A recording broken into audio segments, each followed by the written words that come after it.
Video کو like اور share اور چینل کو سبسکرائب کرنا ہرگز نہ بھولیے۔ ہم جب یہ کہتے ہیں کہ بچے اپنے اختیار کا درست استعمال کریں، وہ اپنی چوائسز میں ٹھیک ہو جائیں، اس کا مطلب یہ نہیں ہے کہ ہم ان کے سامنے 2-3 چوائسز رکھ دیں اور ہم کہیں کہ یہ 3 چوائسز ہیں، ملٹیپل چوائس کویسچن کی طرح زندگی آفر کر دیں۔ آپشن اے ڈو حفظ، option B go to Montessori school, option C go to a boarding school. تو 3 چوائسز میں سے واٹ ڈو یو چوز؟ وہ کہے گا بھائی میری 3 چوائسز ہیں، یا تو میں حفظ کروں، یا فلاں اسکول میں جاؤں، یا فلاں بورڈنگ میں جاؤں۔ یہ چوائس نہیں ہے، یہ تو بہت خطرناک معاملہ ہے، ایسے نہیں کریں۔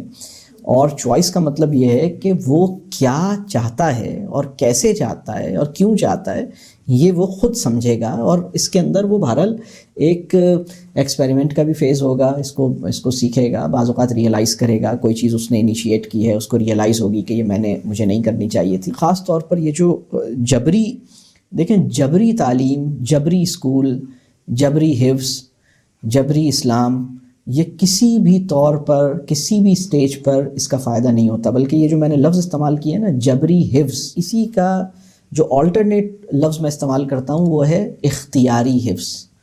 اب آپ سوچئے گا یہ کیسی اصطلاحیں ہیں جو میں نے اللہ کی توفیق سے جن کو میں بیان کرتا ہوں، اختیاری حفظ اور جبری حفظ۔ ہماری سوسائٹی میں کتنی مثالیں ایسی ہیں جو جبری حفظ کی ہیں، آپ کو پتہ لگے گا ہر طرف جبری حفظ کی مثالیں۔ اور اختیاری حفظ کیا ہے؟ اختیاری حفظ وہ ہے ایک بندہ یہ کہے کہ میں نے اپنے اختیار سے، اپنے شوق سے، اپنی مرضی سے، اپنی دلچسپی سے، اپنی خوشی سے، خود سے، اپنی خوشی سے، اپنے شوق سے حفظ کرنے کی میں نے کوشش کی، بھلے اب وہ مدرسے میں کی ہو، یا کسی اسکول میں کی ہو، یا کسی گھر پہ کی ہو، کسی ٹیچر کے ساتھ کی ہو، یا اپنے پیرنٹ کے ساتھ، یا اپنی خود ہی کوشش کر کے اپنی آن ہز اون کیا ہو، لیکن اپنے شوق سے کیا ہے، اپنی مرضی سے کیا ہے۔ اور یہ ہے حفظ، اختیاری حفظ۔ اختیاری حفظ کا کیس ایک ہے جبری حفظ کا کیس۔ جبری حفظ کا کیس یہ ہے کہ یہ بیٹا حفظ چونکہ بہت اچھا کام ہے اور بہت زیادہ اچھا کام ہے، تو اتنا اچھا کام ہے یہ میں خود نہیں کرنا چاہتا، آپ کو کروانا چاہتا ہوں۔ اور اب اس اچھے کام کو اگر آپ نے نہیں کیا تو آپ اچھے نہیں ہیں، آپ برے ہیں۔ میں آپ کو ثابت کر دوں گا کہ اگر آپ نے اتنے اچھے کام کو ریفیوز کیا تو آپ بہت ہی برے انسان ہیں، اور آپ کو کوئی حق نہیں ہے اپنے آپ کو اچھا فیل کرنے کا۔ اس جگہ پر ہم ایک بچے کو لا کے کھڑا کر دیتے ہیں، ہم بالکل ایسا نہیں کریں۔ دیکھیے میں اکثر ایک بات کہتا ہوں کہ اگر ہم یہ چاہتے ہیں کہ بچہ حفظ کرے، تو ہم کیوں چاہتے ہیں کہ بچہ حفظ کرے؟ تو اس کی وجہ یہ ہے کہ بھائی ہم قرآن سے تعلق بنانا چاہتے ہیں۔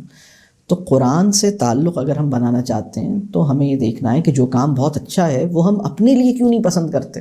ہمیں اپنے لیے پسند کرنا ہے نا، ہمیں اپنے اختیار کا اپنے اوپر استعمال کرنا ہے۔ تو ہم یہ کہیں بیٹا میں الحمدللہ اس محنت میں لگا ہوں۔ اب ظاہر سی بات ہے کہ اس ایج میں جو ہماری جو بھی اب اس وقت ایج ہے 35 40 50 جو بھی ہماری عمر ہے، اس ایج پہ اب ظاہر سی بات ہے کہ کچھ ذہن بھی اب اتنا ویسا نہیں ہے، ہم اتنے فریش بھی نہیں ہیں، اتنی انرجی بھی نہیں ہے، کاموں کا بھی لوڈ ہے۔ تو ہو سکتا ہے کہ جو ہم حفظ شروع کریں اس کو ہم 1 آیت 1 ویک کی بیسس پہ، یا 1 آیت 1 منتھ کے اندر ہمیں شاید یاد ہو، اور ہو سکتا ہے کہ 15 سال لگیں، ہو سکتا ہے 20 سال لگیں، اور ہو سکتا ہے زندگی بس۔ ویڈیو کو لائک اور شیئر اور چینل کو سبسکرائب کرنا ہرگز نہ بھولیے۔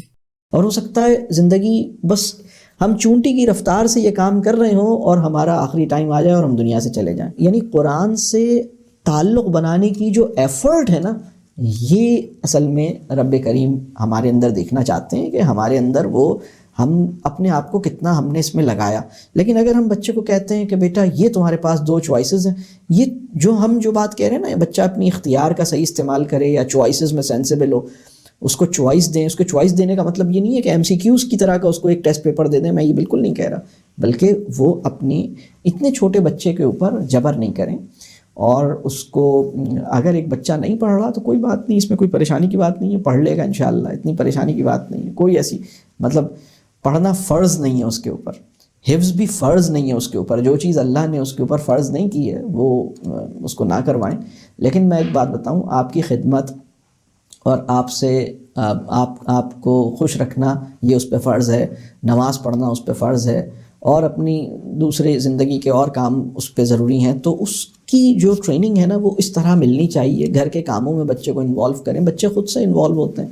میں تو اتنے بچوں کو جانتا ہوں جو اپنے پیرنٹس کو خوش کرنا چاہتے ہیں، لیکن پیرنٹس ان سے خوش نہیں ہوتے، پیرنٹس اس لیے خوش نہیں ہوتے کیونکہ ہم نے تمہیں یہ چوائس دی تھی، تم نے یہ نہیں کیا، تو اب ہم تم سے خوش نہیں ہیں. تو جبری حفظ سے ہم کوئی بہت بڑا دین کی خدمت نہیں کر پائیں گے. میں یہ بات میں چاہتا ہوں کہ ہم سمجھیں. ایک دفعہ بلکہ مجھے ابھی ریسنٹلی کہیں کچھ اسکالرس کے ساتھ ڈسکشن ہوئی، میں نے یہی بات انہیں سمجھائی، تو ایک بڑی عجیب سی بات مجھے سامنے پتہ لگی کہ کیا کیا ذہن میں چل رہا ہوتا ہے. مجھے ایک صاحب نے کہا جو کہ خاصے مذہبی آدمی ہیں، بلکہ خاصا ان کا وہ حفظ کا ہی کام، ان کا سارا اسی سے جڑے ہوئے ہیں اس پوری چیز سے. تو ان کے ذہن میں ایک بات تھی کہ بھائی اگر ہم بچوں کو جبری طور پر اگر ہم اس پہ سختی نہیں کریں گے تو پھر قرآن محفوظ کیسے رہے گا، اور پھر اس کی یعنی پھر تو لوگ بھول جائیں گے، اور پھر یہ تو پھر کوئی بھی نہیں کرے گا.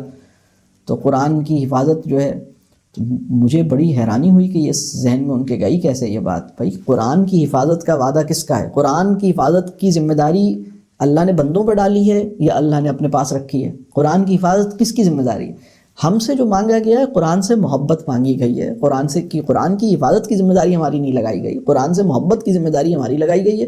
حفاظت کی ذمہ داری اس کے پاس ہے، یعنی اس پہ کوئی پریشان ہونے کی ضرورت نہیں ہے. ہاں ہم جب جبر کرتے ہیں اور جبری حفظ کرواتے ہیں تو بڑے مسائل پیدا ہوتے ہیں.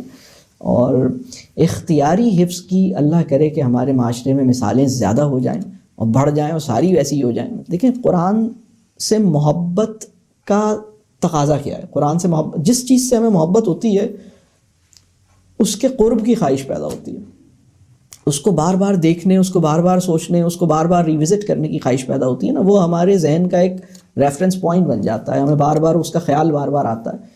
تو قرآن سے محبت کا بھی تقاضا یہ ہے کہ تمام انسان اپنے آپ کو قرآن سمجھنے، مجھے قرآن سمجھ میں آئے اور قرآن کا بڑا حصہ مجھے یاد ہو جائے، یہ تو نیچرل ارج ہوگی. اگر ہم سب اپنے آپ کو ٹھیک کر لیں گے تو 100% مسلمان جو ہیں وہ